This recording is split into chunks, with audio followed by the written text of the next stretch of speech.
নমস্কাৰ মৰমৰ ছাত্ৰ-ছাত্ৰীসকল মই বিজয় মই তোমালোক সকলোকে এটা ধুনীয়া এটা প্ৰশ্ন লৈ আহিছো আহাছো আমি সেই প্ৰশ্নটো ডিসকাস কৰো প্ৰথমতে চোৱা কি দিয়া আছে প্ৰশ্নটো express the following question in the form of p by q তলত দিয়া প্ৰশ্নসমূহ p by q ৰূপত প্ৰকাশ কৰা ৰুল নম্বৰ 1 যেতিয়া কোনো সংখ্যাৰ ওপৰত আমাৰ কি থাকিব আমাৰ বাৰ দিয়া থাকিব এইটো আমাৰ কি বুলি কোৱা হয় বাৰ বুলি কোৱা হয় ইংৰাজীত আমাৰ বাৰ বুলি কোৱা হয় ঠিক আছে যদি হে বাৰ দিয়া থাকে হেটো কি অৰ্থ প্ৰকাশ কৰে সেই সংখ্যাটো আমাৰ কি হৈছে আমাৰ বাৰে বাৰে কি হৈছে আমাৰ পুনৰাবৃত্তি ঘটি থকা অৰ্থ প্ৰকাশ কৰে ঠিক আছে ইয়াতে কি হৈ আছে আমাৰ 0.3 বাৰ দিয়া আছে ন এই 3 টো আমাৰ কি হৈছে আমাৰ বাৰে ৰিপিট হৈ আছে এনেকুৱা তোমালোকে কি কৰিবা কোন প্ৰথমতে যেটো সংখ্যা দিয়া থাকে নহয় সেই সংখ্যাটো প্ৰথমতে লিখি লবা ঠিক আছে তাৰ পিছত কি কৰিবা এটা সংখ্যাৰ পৰা বাৰ আছে ন যদিহে বাৰ থাকে কি ব্যৱহাৰ কৰিবা 9 ব্যৱহাৰ কৰিবা আৰু যদিহে বাৰ থাকে কি ব্যৱহাৰ কৰিবা 0 ব্যৱহাৰ কৰিবা এইটো প্ৰশ্নটো আমাৰ কি আছে আমাৰ এটা সংখ্যাৰ পৰা বাৰ আছে কাৰণ আমি কি ব্যৱহাৰ কৰি আমি এটা 9 ব্যৱহাৰ কৰিম এটা লক্ষ্য কৰাচোন কৰা এই সংখ্যাটো আমাৰ কটা কটি যায় নেকি নিশ্চয় কটা কটি যায় এইটো আমাৰ 3 ৰে এবাৰ কটা কটি যাব এইটো আমাৰ 3 ৰে 3 বাৰ কটা কটি যাব ৰৈ গল কি ৰৈ গল আমাৰ 1/3 এ হৈছে আমাৰ এনসাৰটো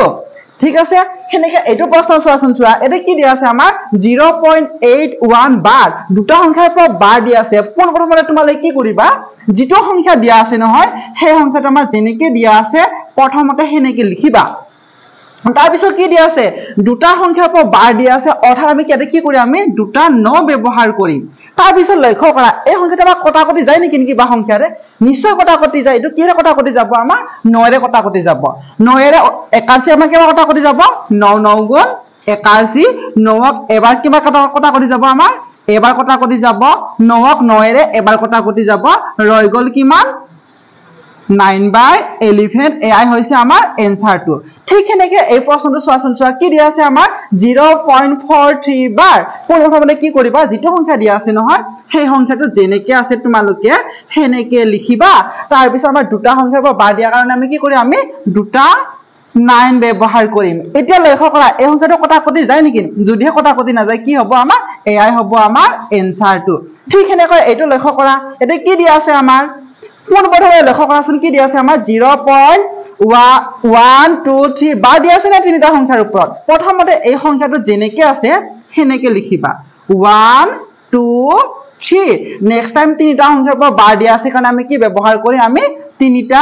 9 ব্যৱহাৰ কৰিম এতিয়া কটা কটি যায় নেকি এইটো যাব আমাৰ 3 ৰে 4 বাৰ 3 ৰে এইটো এবাৰ কটা কটি যাব 9ক 3 ৰে 3 বাৰ 9ক 3 ৰে 3 বাৰ 9ক 3 ৰে 3 বাৰ ৰৈ গল কিমান ওপৰ ৰৈ গল আমাৰ 41 তলৰ ৰৈ গল আমাৰ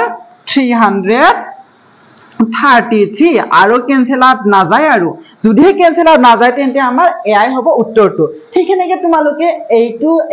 এইটো প্ৰশ্ন তোমালোকে কি কৰিবা কমেন্ট বক্সত কৰি আৰু মোক দেখাবা ঠিক আছে তেতিয়ালৈকে আমি বেলেগ এটা ৰুলত আগবাঢ়ো ঠিক আছে হৈছে না আহা এতিয়া আমি এটা দ্বিতীয় এটা নিয়ম আমি কি কৰো আমি আলোচনা কৰো এই প্ৰশ্নটো চোৱাচোন চোৱা কি দিয়া আছে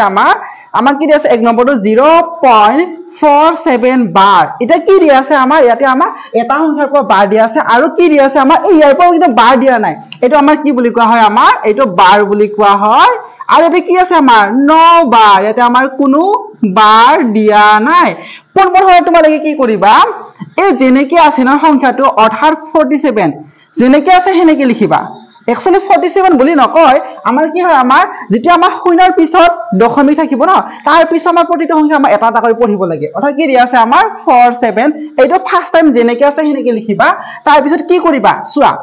এটা চাবা আমাৰ এটা সংখ্যাৰ ওপৰত কি দিয়া আছে আমাৰ বাৰ দিয়া আছে কাৰণ আমি কি কৰিম আমি পোন প্ৰথমতে এটা 9 নিয়ম ব্যৱহাৰ কৰিম তাৰ পিছত আমাৰ এটা সংখ্যাৰ ওপৰত বাৰ নাই যদি আমাৰ বাৰ না থাকে 9 বাৰ দিলে কি কৰিব লাগে আমাৰ 0 ইউজ কৰিব লাগে ঠিক আছে তাৰ পিছত যেটো সংখ্যাৰ ওপৰত বাৰ দিয়া নাথাকে নহয় হেইটো আমাৰ ওপৰত কি কৰিব লাগে বিয়োগ কৰিব লাগে যেহেতু আমাৰ কি আছে আমাৰ 4 ৰ ওপৰত বাৰ নাই সেই কাৰণে আমি 4 টো কি কৰিম ইয়াতে আমি বিয়োগ কৰিম ঠিক আছে এতিয়া চোৱাচোন চোৱা 47 ৰ পৰা 4 গলে আমাৰ কিমান হ'ব 43 ডিভাইডেড বাই 90 কেনসেল আউট যাব নেকি যদি কেনসেল আউট না যায় এয়াই হৈছে আমাৰ এনসাৰটো 2 নম্বৰটো চোৱাচোন চোৱা কি দিয়া আছে আমাৰ 0.01 বাৰ কোন প্ৰথমতে কি কৰিবা এইটো সংখ্যাটো হা যেনেকে আছে হেনেকে লিখিবা 001 এই 1 ৰ আগত 00 থকা থকা একে কথা আমি এইটো আমি মুছি দিলো মানে 1 ঠিক আছে তাৰ পিছত চোৱা কেটা সংখ্যাৰ পৰা বাৰ দিয়া আছে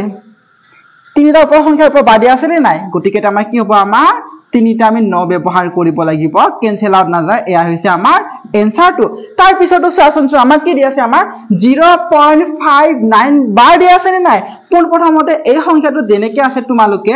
হেনেকে লিখিবা তাৰ পিছত এটা সংখ্যাৰ পৰা বাৰ দিয়া আছে কাৰণে কি কৰিবা এটা 9 ব্যৱহাৰ কৰিবা আৰু এটা সংখ্যাৰ পৰা বাৰ দিয়া নাই কাৰণে আমি কি কৰিম আমি এটা 0 ব্যৱহাৰ কৰিম তাৰ পিছৰখনত কি কৰিব লাগিব যিটো সংখ্যাৰ ওপৰত বাৰ নাই সেই সংখ্যাটো তোমালে কি কৰি দিবা বিয়োগ কৰি দিবা ঠিক আছে তাৰ পিছত চোৱাচোন চোৱা আমাৰ কি হৈ যাব আমাৰ 59 ৰ পৰা যদি 5 গুছি যায় আমাৰ কিমান হৈ যাব আমাৰ 54 ডিভাইডেড বাই 90 কেনসেল আউট যায় নেকি নিশ্চয় যাব কিৰে যাব আমি এক কাম কৰি 2 ৰে কাটি চাও 2 ৰে এইটো আমাৰ কেবা কতে কটি যাব 4 বাৰ ইয়াতে এক এটা বেছি হল দিয়া শূন্য দিয়া লগে 10 হৈ গল 2 5 গুণ 10 2 2 গুণ 4 2 7 গুণ 14 আকৌ যাব নেকি যাব এটা আমাৰ 3 ৰে যাব 3 9 গুণ 27 3 1 গুণ 3 3 5 গুণ 15 আকৌ যাব 3 3 গুণ 9 3 5 গুণ 15 ৰৈ গল কিমান 3/5 এইটো হৈছে আমাৰ এনসাৰটো যদিহে তোমালোকে বুজি পাইছা তেন্তে মোক 4 আৰু 5 টো কমেন্ট কৰি জনাবা ঠিক আছে তেতিয়ালৈকে আমি 3 নম্বৰ ৰোলেলে আগবাঢ়ো ঠিক আছে হ'ব দিয়া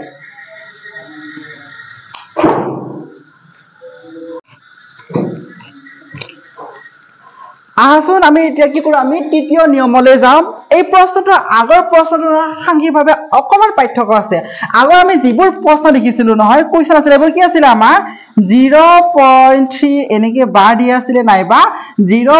something ধৰা হল 3 4 এনেকে বাৰ দিয়া আছিল কেলে তোমালোকে চোৱা এতিয়া আমাৰ কি দিয়া আছে আমাৰ আগৰে কি দিয়া আছিল আমাৰ 0 ৰ পিছত বাৰবোৰ লিখিছিলা এটা কি আছে আমাৰ এটা 0 নাই এটা আমাৰ কি আছে আগৰ আমাৰ নাম্বাৰ আছে যদি এনেকুৱা ধৰণৰ থাকে তোমালোকে কি কৰিবা পোন প্ৰথমতে এইটো চাবা এই সংখ্যাটো আমি কেনেকে লিখিব পাৰো 3 লগত যদি আমি কি কৰো 0.81 বাৰ এইটো আমি কি কৰি দিও প্লাস কৰি দিও আকৌ আমি এইটোৱে পাম বুজিছা অৰ্থাৎ এইটোক আমি কেনেকে লিখিব পাৰো এনেকে লিখিব পাৰো তাৰ পিছত চোৱাচোন চোৱা এই 3 টো যেনেকে আছে হেনেকে ৰাখিবা তাৰ পিছত এইটো আমাৰ ৰুল নম্বৰ 2 ব্যৱহাৰ কৰা কি আছে আমাৰ 0.81 বাৰ দিয়া আছে নে নাই পোন প্ৰথমতে এইটো সংখ্যাটো যেনেকে আছে নহয় হেনেকে লিখিবা তাৰ পিছত চাবা এটা সংখ্যাৰ পৰা বাৰ দিয়া আছে কাৰণে আমি এটা 9 ব্যৱহাৰ কৰিম এটা সংখ্যাৰ পৰা বাৰ দিয়া নাই কাৰণে আমি কি কৰিম আমি এটা 0 ব্যৱহাৰ কৰিম তাৰ পিছত কি কৰিবা যিটো সংখ্যাৰ পৰা বাৰ দিয়া থাকে সেই সংখ্যাটো কি কৰিব লাগে মাইনাস কৰিব লাগে এতিয়া চাবা 3 টো যেনেকাকে আছে হেনেকে ৰাখা তল ৰৈ গল আমাৰ 90 81 ৰ পৰা 8 মাইনাস কৰিলে আমি কিমান পাম 73 এতিয়া চাবা একোনে মানে 1 আছে 1 আৰু 90 লখাগু এলসিএম কিমান হ'ব আমাৰ 90 হ'ব এইটোৰে এইটো মাল্টিপ্লাই কৰিলে 270 হ'ব প্লাস ইন 1 ৰে এইটো মাল্টিপ্লাই কৰিলে কিমান হ'ব 73 হ'ব এটা তোমালোকে এইটো প্লাস কৰি দিয়া তল ৰৈ গল আমাৰ 90 3 আৰু 0 আমাৰ প্লাস কৰিলে 3 হ'ব 7 7 প্লাস কৰিলে 14 ৰ 4 1 ৰিমাইন্ডাৰ 2 আৰু 1 কিমান হৈ গল আমাৰ 3 হৈ গল কেনসেল যদি না যায় এয়া হৈছে আমাৰ এনসাৰটো তাৰ পিছৰ প্ৰশ্নটো চোৱাচোন চোৱা কি আছে এই প্ৰশ্নটো আমি কেনেকে লিখিব পাৰো যেতিয়া আমি 1 ৰ লগত 0.54 বাৰ এইটো যে প্লাস কৰি দিও নহয় আকৌ আমি এইটোকে পাম এতিয়া তোমালোকে এইটো যেনেকে আছে হেনেকে ৰাখা এতিয়া এইটো কি কৰা ৰুল নম্বৰ 1 টো ইউজ কৰা কি দিয়া আছে আমাৰ প্ৰথমতে চোৱা এই সংখ্যাটো যেনেকে আছে হেনেকে লিখিবা তাৰ পিছত দুটা সংখ্যাৰ পৰা বাৰ দিয়া আছে কাৰণ আমি কি কৰিম আমি দুটা 9 ব্যৱহাৰ কৰিম ঠিক আছে তাৰ পিছৰ পৰ্যায়ত কি কৰিবা একো নাই মানে এটা 1 আছে 1 আৰু 99 ৰ আমাৰ লখাগু 99 হ'ব এইটোৰে এইটো মাল্টিপ্লাই কৰিলে আমাৰ 99 প্লাস চিন এইটোৰে এইটো পূৰণ কৰিলে আমাৰ কিমান হ'ব 54 হ'ব ঠিক আছে তাৰ পিছত চোৱাচোন চোৱা মই এই পানে কৰি গৈছো তলত আমাৰ কি ৰৈ গল আমাৰ 99 এইটো প্লাস কৰিলে আমাৰ কিমান হৈ যাব আমাৰ 13 ৰ 3 1 ৰিমাইন্ডাৰ 9 আৰু 5 প্লাস কৰিলে 14 আৰু 1 15 হৈ গল কেনসেল আউট যাব নেকি নিশ্চয় কেনসেল আউট যায় কিহৰে কেনসেল আউট যাব আমাৰ 3 ৰে কেনসেল আউট যাব কেনসেল আউট কৰাচোন কৰা 3 ৰে 9 ক